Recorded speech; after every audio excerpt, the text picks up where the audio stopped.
최근 61달러를 찍은 유가 상승을 보고 있으면 테슬라나 비트코인 같은 느낌인데 과연 선물 시장에서 60불 중반 가격에 살 개미들이 있을까? 조금 의구심이 드는 가운데 JP모건 같은 데서는 앞으로 5에서 10불 정도는 더 오를 수 있다는 전망을 하였는데 지켜봐야 알겠습니다. 미국 석유의 메카인 텍사스에 불어닥친 한파로 미국 석유 생산은 하루에 최대 200만 배럴 줄었다고 하네요. 하지만 미 전역에 추위와 폭설이 이어지면서 비행기가 수천 편 취소되고 자동차들은 발이 묶였으며 발전소 문제로 전력 공급이 중단되었고 그 정전 사태 때문에 정유소 처리 용량 또한 하루에 약 550만 배럴 감소했다고 하는 등 공급과 소비가 동시에 피해를 보고 있습니다. 천연가스 역시 한파로 현물 시장 가격이 폭등하면서 연방에너지규제위원회는 천연가스 생산자와 공급업체의 가격 변동을 포함하여 천연가스 시장의 상황조사에 들어간 것으로 알려졌습니다.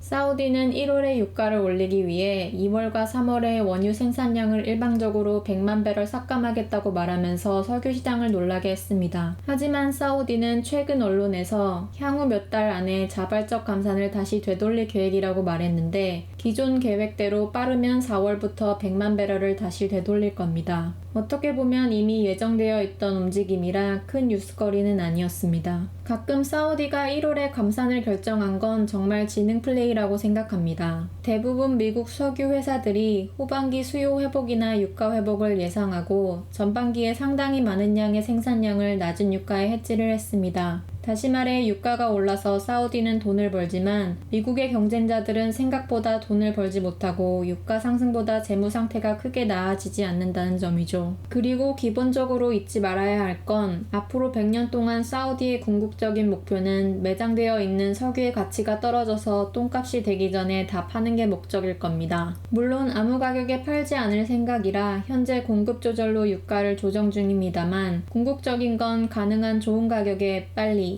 그리고 최대한 많이 팔겠다는 겁니다. 현재로서 석유 수요는 줄어든다고 해도 최소한 영원할 것 같지만 100년, 200년 후에는 그냥 땅속에 있는 똥 취급당할 수도 있기 때문입니다. 즉 시장에서 자기 파해는 절대 놓치고 싶지 않을 거라는 이야기이고 그걸 지키기 위해 언제든지 증산할 수 있다는 이야기입니다. 이라크나 시리아의 경우 내전 회복을 이유로 감산에서 열애되었기 때문에 오펙 플러스 감산이 지속되는 쪽이 더 유리합니다. 하지만 러시아의 경우 현재 전 세계 천연가스 가격이 워낙 좋고 국가 예산도 사우디처럼 럭셔리하게 맞출 필요가 없으며 어느 정도 독재 국가이기 때문에 위에서 찍어 누르면서 컨트롤할 수 있기 때문에 라이벌인 미국 생산자들이 유가 상승으로 힘을 얻는 걸 원하지 않기 때문에 증산을 원하고 있을 것이고 다른 오펙 회원국 중 대부분 특히 UAE나 쿠웨이트처럼 사우디보다는 재정적인 여유가 있는 나라들도 증산을 원하고 있을 겁니다. 그런 분위기 속에서 오펙 플러스의 수장인 사우디가 계속 감산을 주장하기도 힘들어질 겁니다. 선코어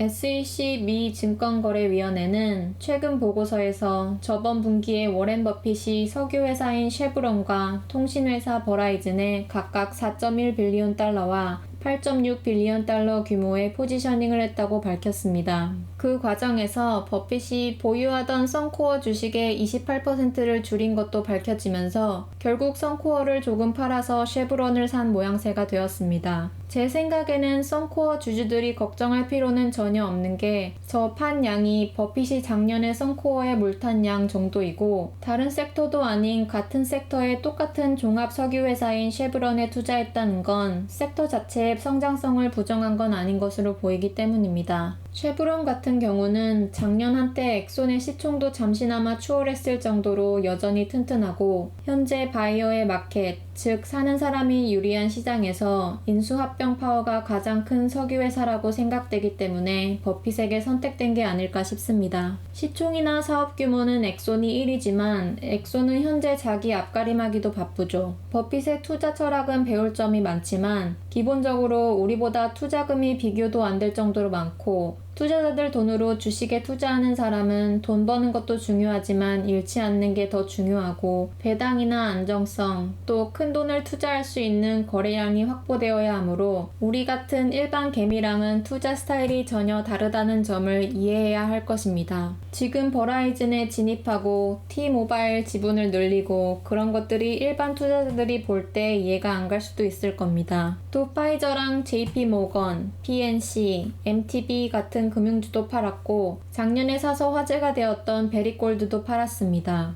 요즘 골드가 비트코인 때문인지 힘을 못 쓰고 있는데 가장 먼저 올랐던 만큼 가장 빨리 떨어질 수도 있습니다. 개인적으로 아직은 조금 이르다고 보지만 슬슬 골드를 쇼팅할 타이밍이 올 것 같기는 합니다. 세노버스는 최근 부사장이 평단가 약 6.75달러 정도의 약간의 주식을 사서 총 104만 달러 정도 보유 중입니다. 작년에는 현재 주가보다도 높은 약 7.05달러 정도의 CEO인 알렉스가 US 50만 불 정도를 사들인 것으로 알려져서 내부자들은 현재 주가에 낙관적인 견해를 가지고 있는 것 같습니다. 로열 더치 쉘 오빈티브 실적 영상에서 부채를 갚기 위해 논코어 매물인 캐나다 듀버니의 자산을 매각했다고 전했는데 쉘 역시 듀버니 자산을 CPG에게 707 밀리언 달러에 매각했습니다. CPG는 미국에도 상장되어 있는 캐나다에서 가장 큰 독립 업스트림 회사입니다. CEO로서 말년에 회사를 좀 말아먹긴 했지만 설립자인 스캇은 엔지니어에서 억만장자가 된 전설적인 인물입니다. 쉘은 캐나다에서 100년 이상 사업을 해왔으며 캐나다 최초로 아시아에 직접 천연가스를 수출할 수 있는 LNG 수출 터미널인 LNG 캐나다 사업의 주체로 40% 지분을 가지고 있습니다. 쉘도 OVB와 마찬가지로 주력 천연가스 생산은 BC 컬럼비아주 몬트니에서 생산하고 있고 같은 주의 북동부 지역 그라운드 버치 지역에서도 중국 회사 페트로차이나와 75대25 합작으로 많은 면적을 보유 중입니다. 수출 터미널이 완공된다면 사업 주체이자 LNG 국제 판매 비즈니스망을 가지고 있고 많은 천연가스 유전을 보유한 쉘이 가장 큰 수혜자가 되겠지만 몬트니 유전의 가장 큰 손인 오빈티브 역시 그 다음 수혜자가 될 것입니다. 둘 다 BC 컬럼비아주에 이미 많은 자산이 있다 보니 아직 개발이 덜 된 바로 밑 알버타 쪽 듀버니 유전을 매도한 것 같습니다. 참고로 한국에서 유명한 컬럼비아 등산복은 본사가 BC 컬럼비아주 밴쿠버에 있고 주 이름에서 브랜드명을 따왔습니다.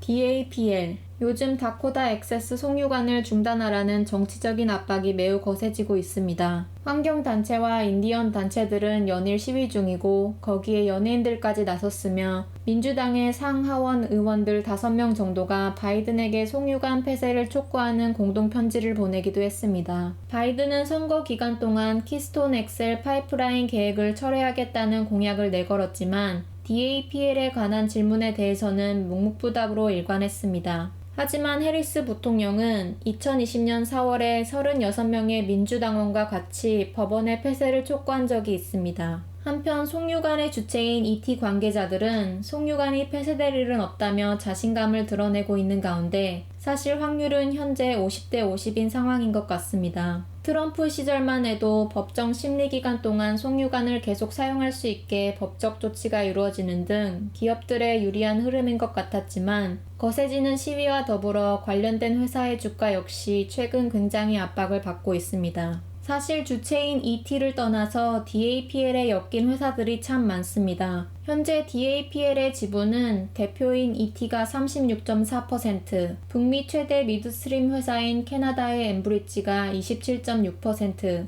PSXP가 25%, 그리고 MPLX가 9.2%를 소유하고 있습니다. 직접적인 DAPL의 소유자들 뿐만 아니라 미국 최대 셰일 지역인 백켄 유전이 미국 걸프 연안의 대형 주유소와 수출항으로 연결되는 유일한 직접 경로이기 때문에 이 송유관이 폐쇄될 경우 비싼 철도로 운송해야 하므로 백켄 유전 생산자들의 운송 비용 역시 최대 배럴당 7달러 정도 상승이 예상됩니다. 그 결과 쉐일의 아버지이자 백켄 유전의 아버지인 해럴드 햄이 이끄는 CLR 역시 주가의 압박을 받고 있습니다. 사실 CLR은 업스트림 중에 해지가 없는 거의 유일한 회사인 만큼 현재 예상보다 높은 유가에서 춤춰야 하는 상황이지만 백켄 유전이 주력이다 보니 웃을 상황이 아니죠. 참고로 현재 CLR의 공매도 세력이 26% 이상으로 공매도 놀이터라는 CPE의 19%보다도 높습니다. OBB 역시 주력은 아니지만 100캔의 유전을 가지고 있습니다. 사실 DAPL이 폐쇄되면 ET나 PSXP보다 CLR 같은 업스트림 회사들 타격이 더 클 것으로 예상하는 전문가들도 많습니다. DAPL을 직접 소유한 회사 중에 가장 큰 타격이 예상되는 회사는 단연 PSXP입니다. 지분은 ET나 엠브리지가 더 높지만 그 회사들은 워낙 크기도 하고 다른 사업도 많이 소유한 회사들이라 각자 DAPL이 회사 수익에 차지하는 비율이 ET가 2.3%, 엠브리지가 1.4%, 그리고 MLPX가 1.2% 정도로 영향이 미미하지만 PSXP는 무려 13.9%나 차지하기 때문입니다. 그런 이유로 다른 경쟁 회사보다 코로나 타격도 적었던 PSXP임에도 불구하고 주가가 아직도 코로나 이전의 50%도 안 되는 주당 가격 $25 근처에서 움직이지 않고 있는 상황입니다. PSXP가 2020년 코로나 영향으로 장기 부채가 약 $500밀리언 늘어났지만 2020년 말 기준으로 회사의 부채 대 조정 EBITDA 비율이 3.25배로 부채가 높은 미드스트림 특성을 감안해도 낮게 유지 중입니다. 일반적으로 4.5배를 초과하면 걱정스러운 수준입니다. 하지만 DAPL이 폐기 처분돼서 그 수익이 사라지고 DAPL의 건설 계약서에 명시된 채권과 폐쇄 비용을 내고 나면 부채 비율이 증가하게 될 것이므로 보수적인 PXSP 경영진의 성향상 배당을 반 정도 커트해서 부채 비율을 낮추려고 할 가능성도 있습니다. 물론 송유관이 폐쇄되면 거기에 대한 카펙스도 같이 줄어들게 되고 PSXP가 소유한 백켄 쪽 철도 운송 사업이 더 활성화될 가능성이 있고 현재 부채 비율이 비교적 높지 않기 때문에 배당을 바로 커트할 가능성도 현재는 알 수 없지만요. 만약 50% 배당 컷이 된다고 가정하더라도 이미 25불 정도는 실적 대비 충분한 가격이지만 DAPL 폐쇄와 배당 컷이라는 이중 충격으로 일시적으로 25불보다 한참 밑으로 떨어질 가능성도 있을 겁니다. 컷된 배당이 7% 정도라면 최대 배당률이 10% 정도 될 때까지 떨어질 수 있을 것입니다. 그런 일이 실제 벌어진다면 주가가 내려가서 상대적으로 상승할 배당률은 보너스이고 현재 나쁘지 않은 부채 비율과 현금 흐름을 고려했을 때 과잉 반응이라 생각되기 때문에 배당과 상관없이 주워 먹을 타이밍이 되겠지만 이미 PSXP를 타고 있는 사람의 경우엔 단기적으로 심각한 문제가 아닐 수 없습니다. 물론 이건 최악의 시나리오이고 현재는 DAPL이 폐쇄될지 배당을 유지할지 모든 것이 불확실한 상황입니다. 그래서 이 주식을 사는 건 그리 추천하지 않습니다. 만약 DAPL이 유지된다면 당근 주가는 날아갈 것이고 높은 배당은 보너스이죠. 다른 지분 소유자인 ET, ENB, MLPX 중에서는 부채 비율이 비교적 높고 송유관의 대표이기도 한 ET 정도는 타격이 있겠지만 PSXP에 비하면 미비할 것입니다. 트럼프의 베프이자 ET의 창업자인 켈시 워렌의 뒤를 이은 CEO인 매크리는 최근 컨퍼런스에서 다코다 액세스 송유관이 중단되는 시나리오는 생각해본 적이 없다고 말했는데 그의 말처럼 됐으면 좋겠네요.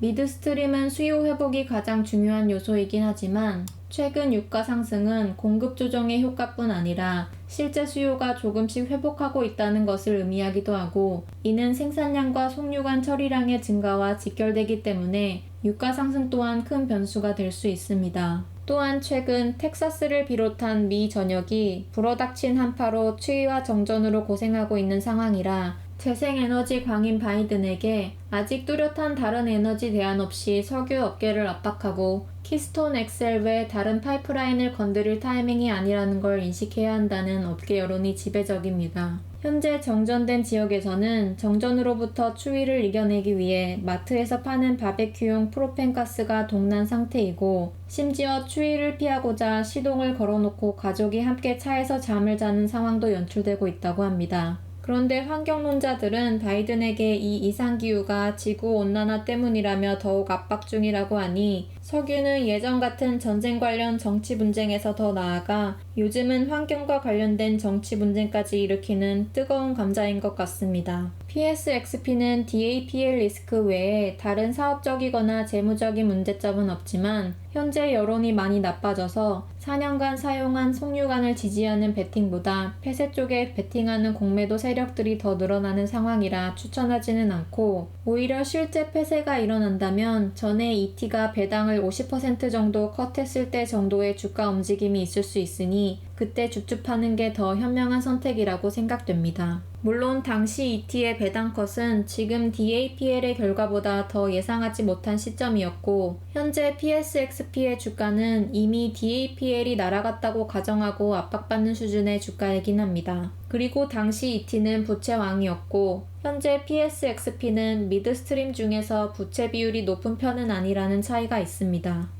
오케이, 거기까지.